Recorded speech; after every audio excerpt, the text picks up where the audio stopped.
మన next segment sweet and snacks లో ఈ రోజు మనం వెరైటీ కట్లెట్స్ చూడబోతున్నాం. అవేంటంటే పోహా కట్లెట్స్. మరి వీటి తయారీ విధానం ఎలాగో ఇప్పుడు చూద్దాం.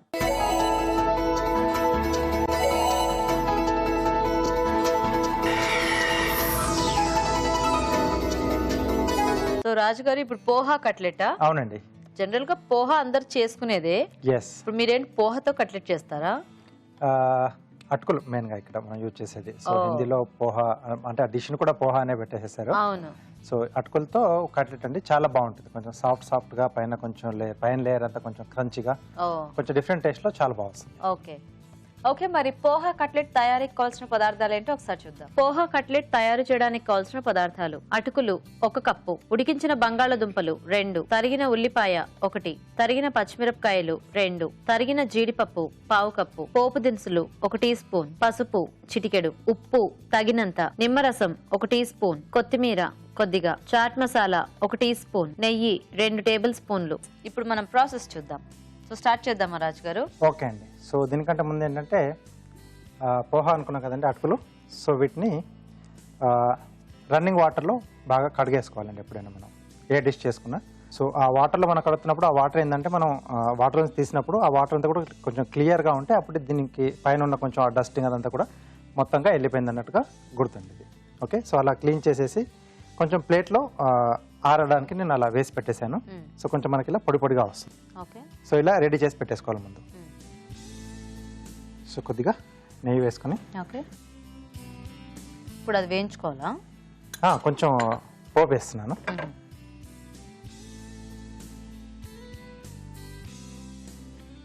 దీంట్లో పోపు దినుసులు అంటే జీలకర్ర, ఆవాలు,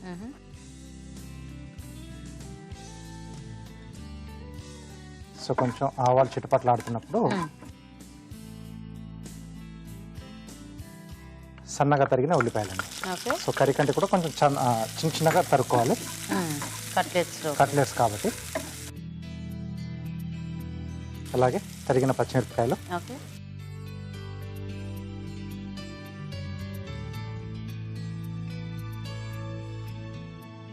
సో దీంట్లోనే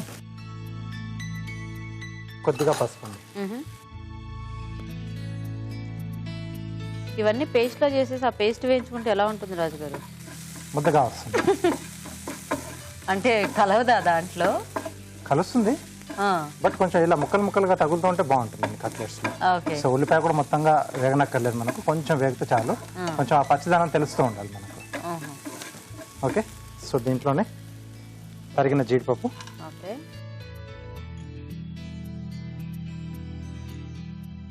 అలాగే ఉడికించిన బంగాళదుంప ఇలా మెత్తగా మీద పెట్టేసుకున్నాం.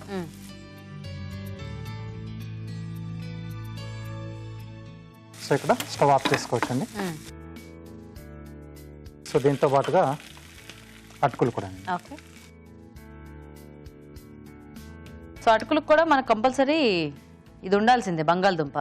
అవును, లేకుండా ఎలాగా? ఏదైనా బైండింగ్ లేకపోతే అటుకులు పొడి పొడి ఆడుతూ ఉంటాయి కాబట్టి ఐదర్ ఇట్లా బంగాళదుంప అయితే మనకి ఈజీ, లేదంటే అరటికాయో ఏదైనా కూడా వాడుకోవచ్చు ఇలాంటివి. అంటే అటుకుల్ని పట్టుకొని ఉండేదానిలాగా. ఓకే, సో దీంట్లో ఉప్పు,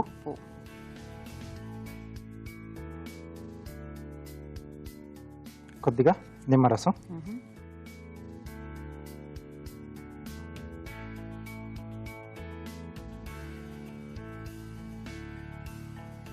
అలాగే కొత్తిమీర,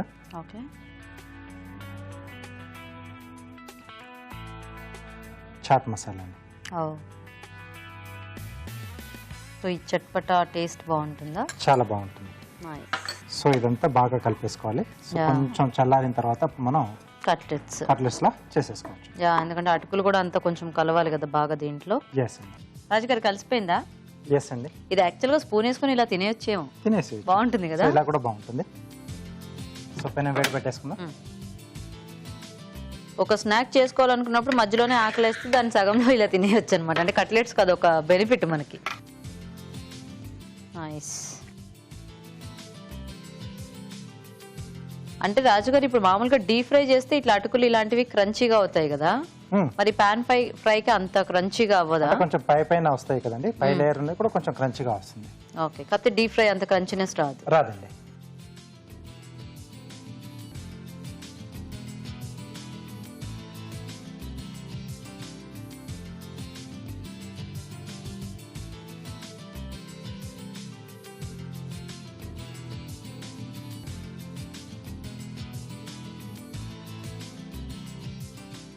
సో ఇలా ఎన్ని కావాల్సిన మనం అలా రెడీ చేసేసుకోవచ్చు.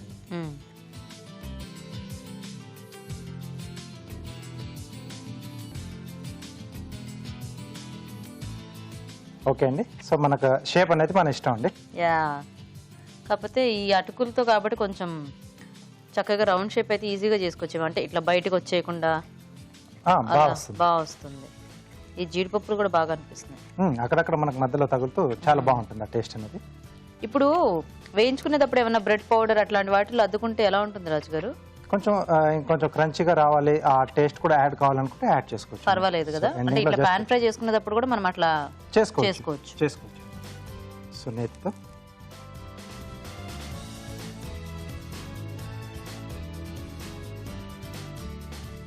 ఇవి ఎలా ఉన్నాయంటే కట్లెట్స్ చేసుకుంటానికి మనం ఆలు ప్యాటీస్ చేసుకుంటాం కదా, ఆ టైప్ లో ఉంది. సో అందుకే కొంచెం ఆ చిన్న షేప్ లో చేశాను నేను. ఓ నైస్. కొంచెం అటు పక్కన వేగితే ఇటు పక్కన తిప్పేసుకోవచ్చు. కొంచెం లైట్ మనకు ఆ బ్రౌనిష్ కలర్ లో వస్తే, సో బంగాళదుంప కూడా మనకు ఇదివరకు ఎన్నోసార్లు కూడా చెప్పాం కదా, సో వేగడం వల్ల కొంచెం ఆ టేస్ట్ బాగుంటుంది. ఓకే, సో ఇలా కలర్ రావాలి.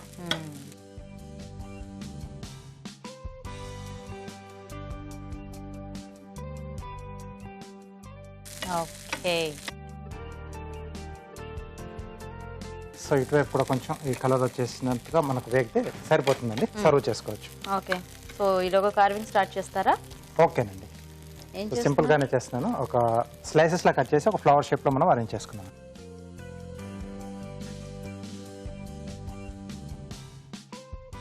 రౌండ్ స్లైస్ కట్ చేస్తున్నాను.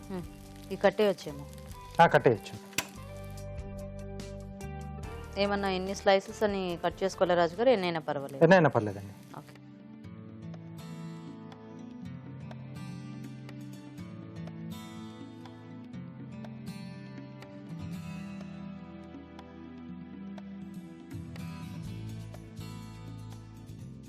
సో చెర్రీస్ అండి.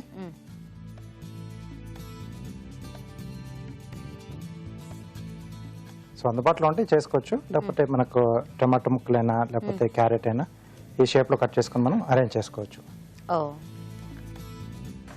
సో ప్లేట్ ఇస్తారా?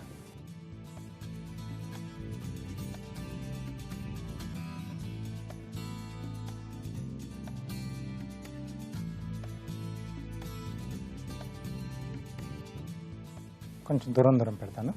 సో మధ్యలో ఇవి కూడా ఇచ్చుకుంటాం కదా. ఒకటే ఫ్లవర్ పెడుతున్నారా? ఒకటే ఫ్లవర్ పెడుతున్నాను. Okay okay.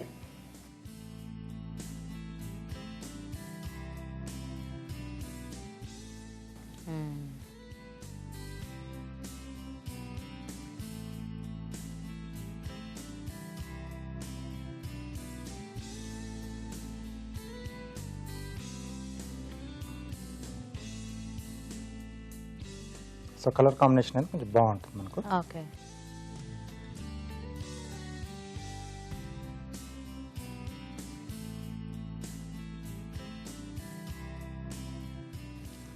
సో మధ్యలో సో టమాటో అండి, బేస్ మిడిల్ పీస్ అండి. అదే టొమాటో బేస్ తో మిడిల్ పీస్. ఇక్కడ కూడా క్యారెట్ అలాంటి దానికి ఇట్లా షేప్ చేస్తారు కదా అప్పుడప్పుడు మీరు, అలా కూడా చేసుకోవచ్చేమో. ఓకే, బాగుంది. సో ఇప్పుడు కట్లెట్స్ మనం ప్లేస్ చేసేసుకున్నాం. ఓకే,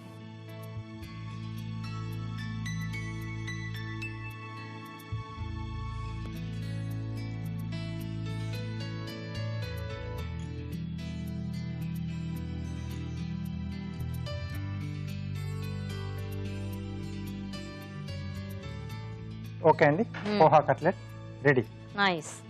చూసారు కదండి, చక్కగా టేస్టీగా ఫాస్ట్ గా మనకి కట్లెట్స్ రెడీ అయిపోయాయి. మరి టేస్ట్ చూసే ముందు పోహా కట్లెట్స్ తయారీ విధానం ఎలాగో ఇంకోసారి చూద్దాం. పోహా కట్లెట్ తయారు చేసే విధానం: ముందుగా అటుకులు నీళ్లలో వేసి తీసి పక్కనుంచాలి. ఒక పాన్ లో నెయ్యి వేసి పోపు దినుసులు, ఉల్లిపాయ ముక్కలు, తరిగిన పచ్చిమిరపకాయలు, పసుపు వేసి వేయించాలి. దీనిలో తరిగిన జీడిపప్పు, ఉడికించిన బంగాళదుంపలు, అటుకులు, ఉప్పు, నిమ్మరసం, కొత్తిమీర, చాట్ మసాలా వేసి బాగా కలుపుకోవాలి. ఈ మిశ్రమాన్ని కొంచెం కొంచెం తీసుకుని చేత్తో కట్లెట్స్ లో ఒత్తుకుని పెనంపై ఉంచి నెయ్యితో రెండు వైపులా కాల్చుకోవాలి. అంతే, పోహా కట్లెట్ రెడీ.